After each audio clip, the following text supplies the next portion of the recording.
Ladies and gentlemen, abatulaba erinnya n'eddoboozi Tommy Official Village as usual nga tuli ku program The Talk tusinzidde wano Kololo High School, my former school. Yeah, oli butereevu ku PBS live streaming idde wano zize twogereko ne abayizi banaffe aba sini ey'omukaaga n'eyokuna leero ebadde edduwa ku ssomero lino, so nsaba twogerekoko n'abayizi tulabe beteeseteese batya. Yes bro, kiri kya muganda wange? Obulamu bugamba ki? Bulungi mpozi obwo. Weteeseteese otya? Ndaba onekanekanidde mu kanzu, biri bitya? Olunaku lwa leero essomero lyaffe lyatutegekeddeyo edduwa. Awo manyi mu byonna bye tukola tulina okusooka okwekwasa Katonda mu buli kimu. Kati essomero lyatutegekeddeyo byonna tubisomye, batusomesezza bitabo tubiseemu, naye at the end twetaaga Katonda. Omulabi waffe ali ewa PBS ayagala kumanya gwani, oli mu class ki, then twolekere ekyatulese. Erinnya lyange nze Muhumuza Simon. Nga ndi mu kibiina ekya senior 6. I'm doing physics, economics and math. Gye bayita PEM/ICT. Njagala kumanya like gwenga gwomuyizi aze sofa mu dduwa weteeseteese otya? Ebibuuzo oli mwetegefu? Cause at times ba candidates nange kennyini kamakogera like mock says or results zitera okutushookinga gwenga gwe results tezakushookinga zin tezakutiisa eza moxi okoneso like okumalamu amaanyi. Neyanza nnyo ekibuuzo ekyo. Akukyoyogedde okweteekateeka, nze wano wendi ndi ready, more than ready. Yes, mokuzinza okuba nga tezampisa bulungi, but ne gye tubadde mu dduwa abakulu abatusabidde batugambye kimu, kasita obeera n'okwekkiririzaamu buli kimu kisoboka. Ate yes, tuganye mokuzinza okuba nga tezajja bulungi, naye within a shortest time I can improve ate nsobola okikola at the end. So nze mpulira nga ndi mwetegefu ekimala.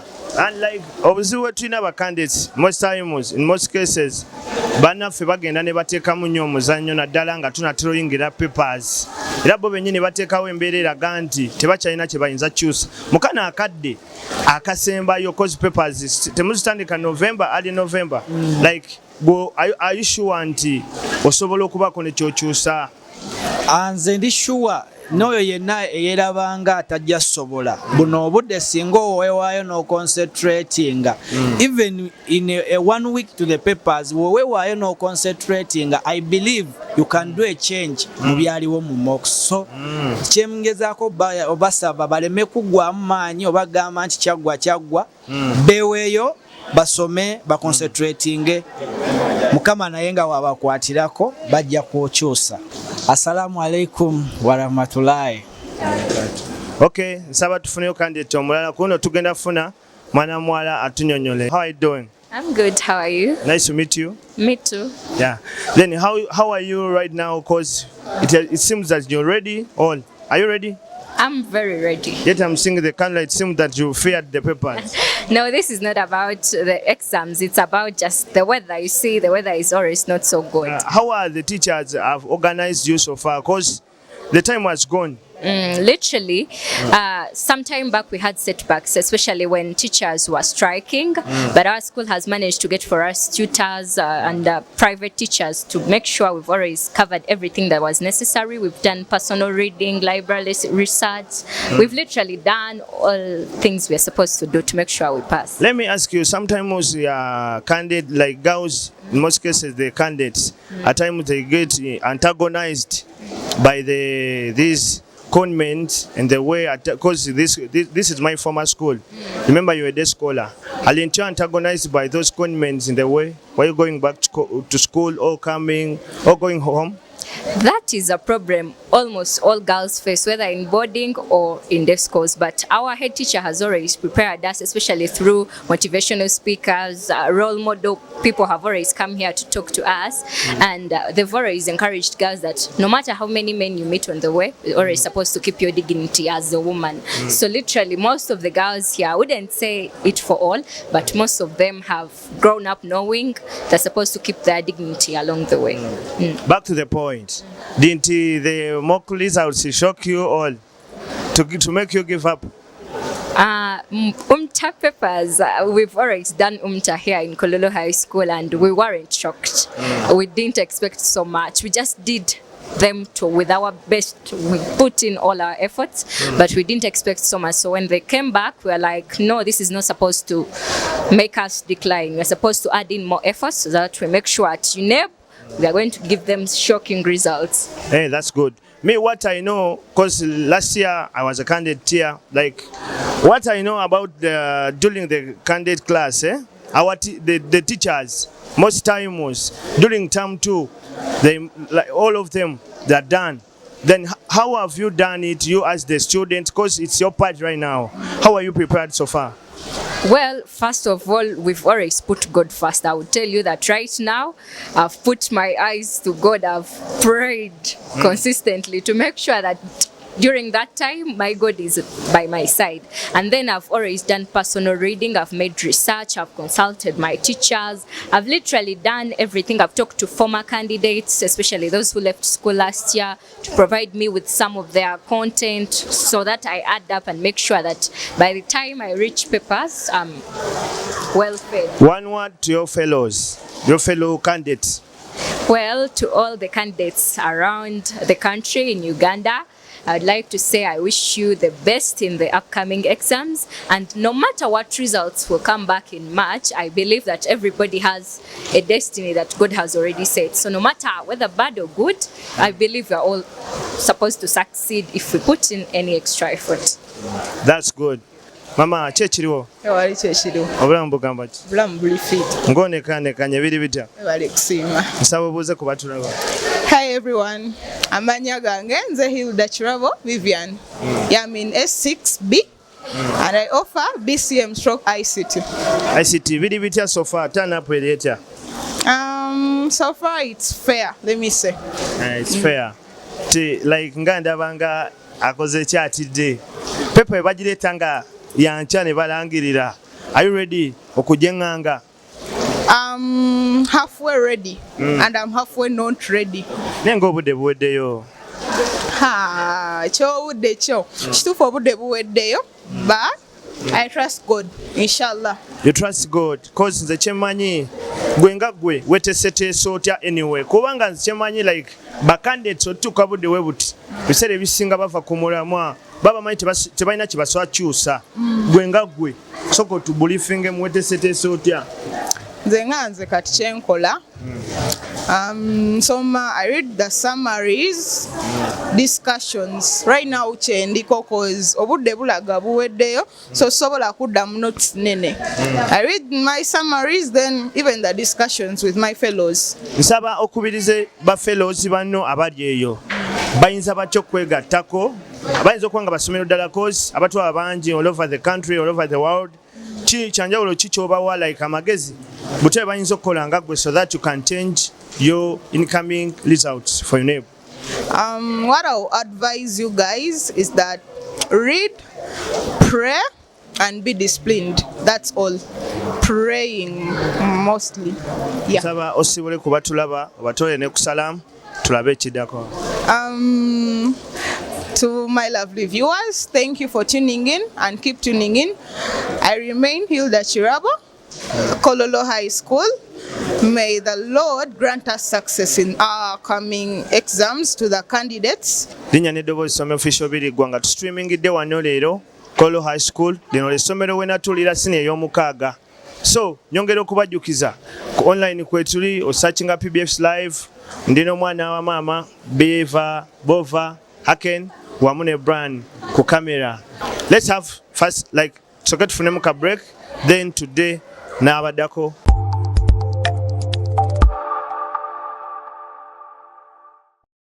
Mbakulisaayo mukuwummulamu erinnya n'eddoboozi mbajjukiza it's some official biri gwa still nga tuli ku PBS live tusingisidde wano Kololo. Abali ku YouTube searching ojja tufuna TikTok yonna gye tuli. Nyongera okubategeeza leero tuliko wanene Kololo ne bannaffe abagenda okumala sini ey'omukaaga wamu ne sini ey'okuna. Njagala tuwayeemu tuli mu program The Talk of which kuba kwogera ku miramu egy'enjawulo. Yeah, brother jangu wano twogereko n'abatulaba. Erinnya n'eddoboozi. Bampita Kule Ambrose. I'm in S4. Yeah. Senior 4, like nsaba ontangazemuko. Oli wa new curriculum or old curriculum? Of course, a new curriculum. New curriculum. So abatulaba nsaba otubriefingemuko. New curriculum eno ebatambuze etya mugitambuze etya? Eri etya so far? New curriculum so far simpi. Engeri ekiri nti ffe tuli bakubiri otula ebibuzo byaffe ebya UNEB as in the new curriculum. So from the start we have been briefed by our teachers nti balabira ku bali eri abasookawo engeri basetingamu ebibuuzo. And they told us like you guys mufuna marks za bwerere. How is it? Like ate namwe kenyini mutuuka ku extent nemusuula bagita batya you give up nemugakasa mwafuna marks because balina marks ze babawo waneeno mu assessment sizamwe from senior 1. Like is it real? Ekya marks ez'obwerere ekyo sikimanyiko kubanga kyemmanyi nti buli kimu yatukikolerera because mu projects zo project etukola assignments bakyemanyi nti mu new curriculum buli kyetukola UNEB etu assessinga kati bino abantu abandi byabwerere nze kyagala okugamba nti do UNEB send the supervisors to supervise you during those assessments or you're supervised by these teachers of this school?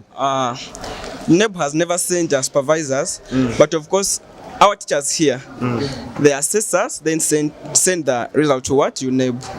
One word to your fellow colleagues, abagenda okutuula nammwe. Kakati, my fellows, abagenda okutuula nange S4 this year, 2025, just sayinza obagamba nti kulemerako, kusaala, so mutonzi waffe, tuwa obusobozi, some ekitabo. Like cause nasomera wano, bro.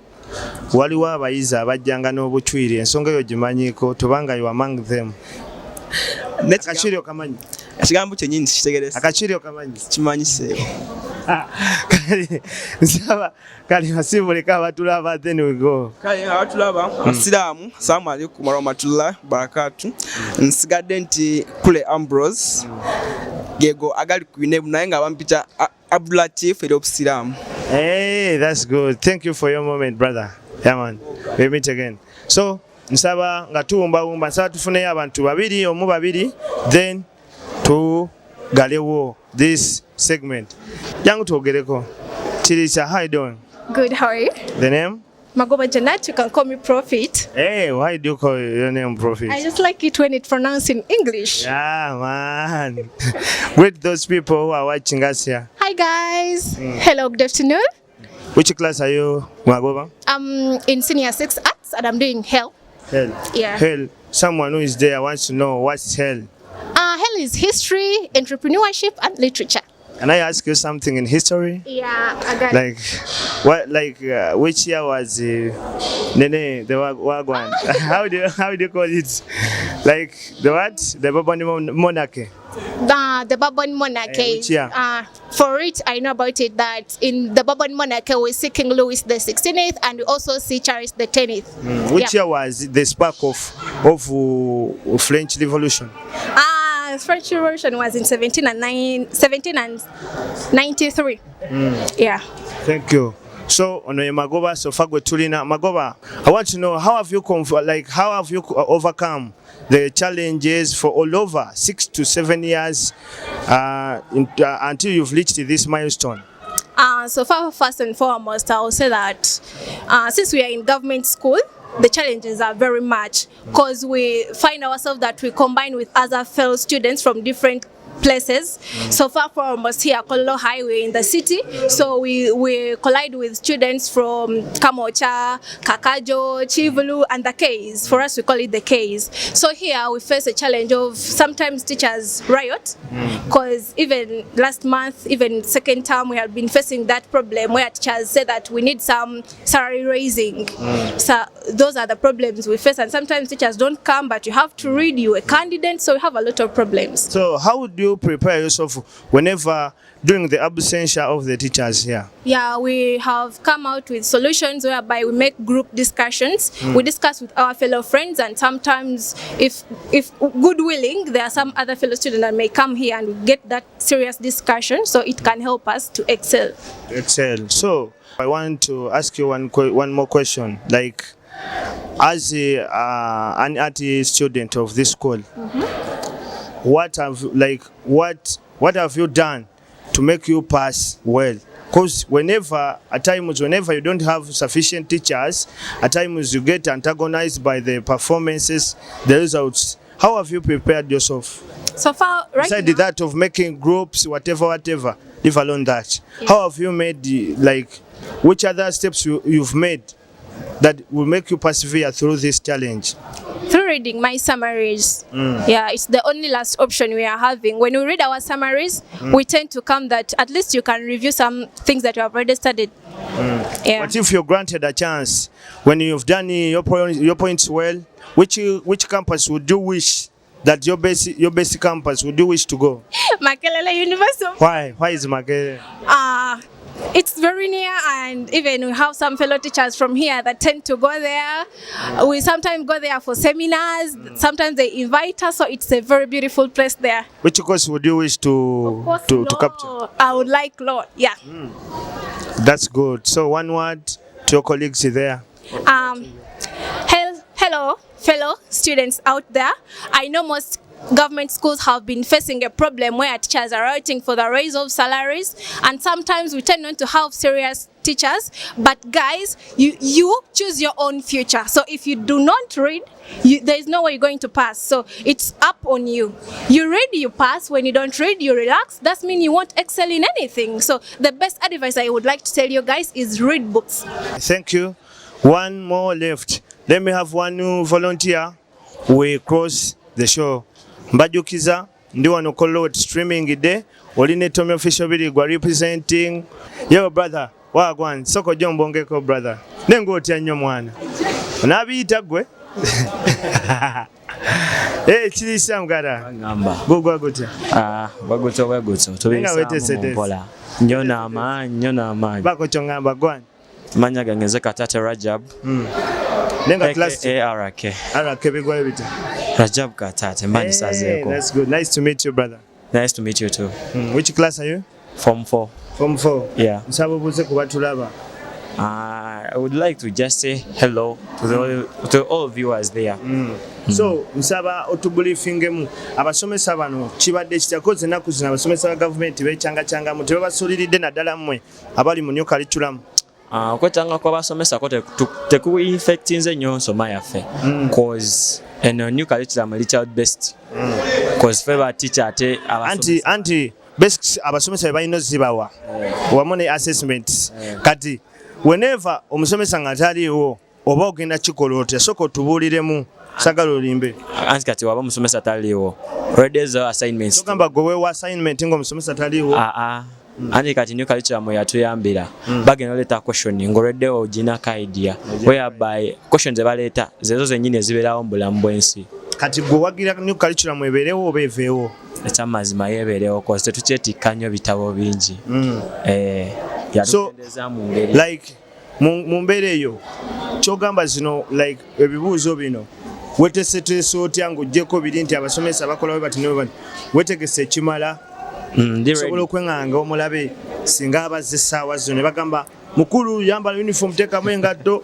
wali nnyo n'amaanyi because we are ready. They have given us kitegeeza yo nebujju tugivuge nsaba one more from A level senior 4 ngimaze one more from A level brother soko gye twogeremuko kimu bibiri we end up this show kiri kya muganda molitawa ni fit gugwa gutya mwana bibuuzo eddoboozi lyokali bijja mwana ebibuuzo totiddemu sitidde kuba nze nkimanyi ndi strong oli solid era yamaani mu mbeera eyo nsaba ontangazeemuko kwaka tugenda nawulidde actually simanyi oba okimanyiko nti waliwo etteeka erireeteddwa elevo baagala gijjawo owandowooza kiggwe ng'omuyizi ali mu elevo sine ey'omukaaga elevo bagijjewo oba esigalewo Politically mulimu bannabyabufuzi abagala sagala agendako ku side eyo naye mubamu bannabyabufuzi abagala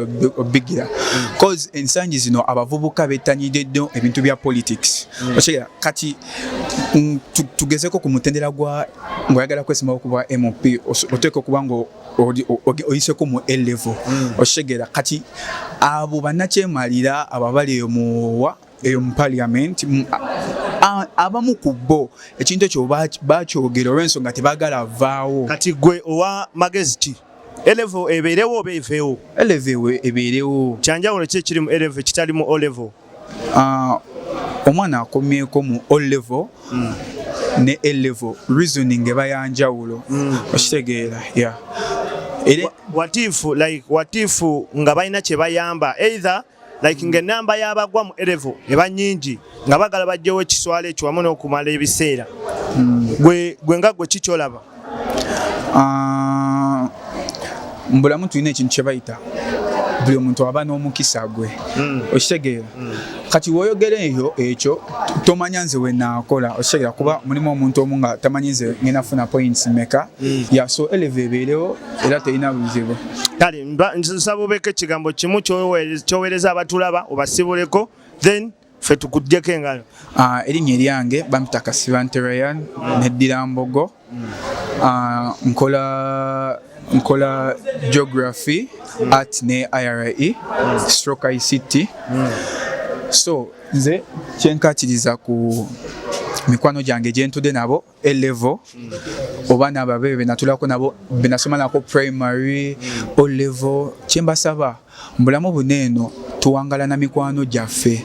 Omuntu asinga okumanya yoyo mukwano gwo gwoba osome naye n'omuntu gwoba okuze naye so beera wampisa ogume naye mu mbeera ate mweyongere okwemanya tosuliriramu newakuba omusanze atambula kukuba ekigere ekiddugala badde anoonya ekyokulya at least n'oba tolina kintu baako ekitono nnyo kyoba okola ki kyoba omuyamba.